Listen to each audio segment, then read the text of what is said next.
across the bars in Jamaica and along the beach, and whether they're at home watching Walters win against Donaire, there'll be people saying, "Boy, you boss up that boy good. You boss him up. Boss up a boy, yes." So, Walters put on a great performance against Donaire. I said beforehand, physically, that Walters would be too strong on the inside, and he proved to be that against Donaire. You can have all the talent in the world.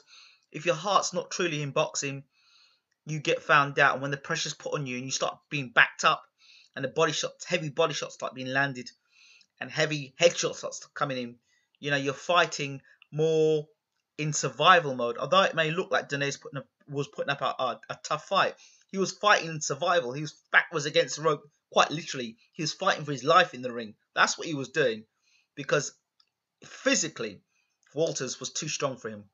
You could see the size difference between Donaire and Walters. I mean, it's just evident there, but it's just not physical. There can be people who are physically bigger than you, but not stronger. But that's the difference. You can be bigger than somebody, doesn't mean you're stronger than them. But Walters was bigger than Donaire, naturally bigger than Donaire.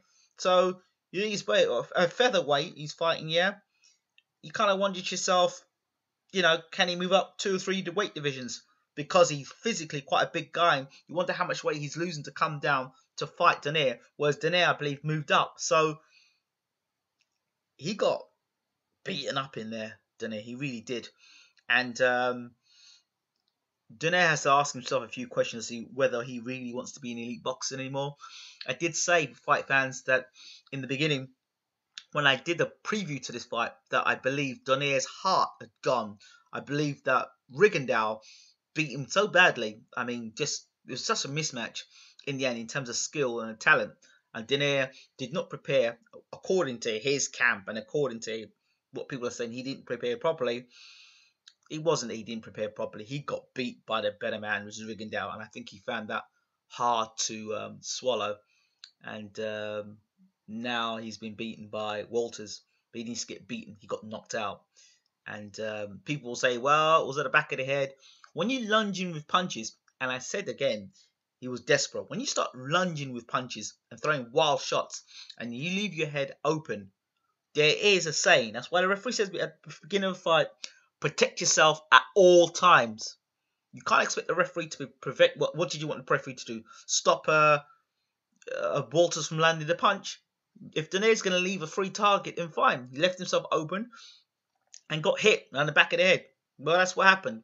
Walters didn't intentionally hit him around the back of the head. He saw an open, he went for it. It's simply instinctive. If you're a fighter, you'd understand it. If you've never boxed in your life, you wouldn't have a clue. So it was instinctive. Left himself open, took the opportunity. Like when you're on the pads. If you're on the pads and the trainer brings up the pad and then you throw the shot, you're trained to do that. So Donaire's head's there, bang, he throws the shot instinctively. Walters probably didn't even think about it when he threw his shot. So congratulations to Walters. He's now one of the elite fighters, recognised as one of the elite fighters. But, it was just time. If you told people, 1,000 people, again, Donaire versus Walters, they would have gone with Donaire because Donaire was the name.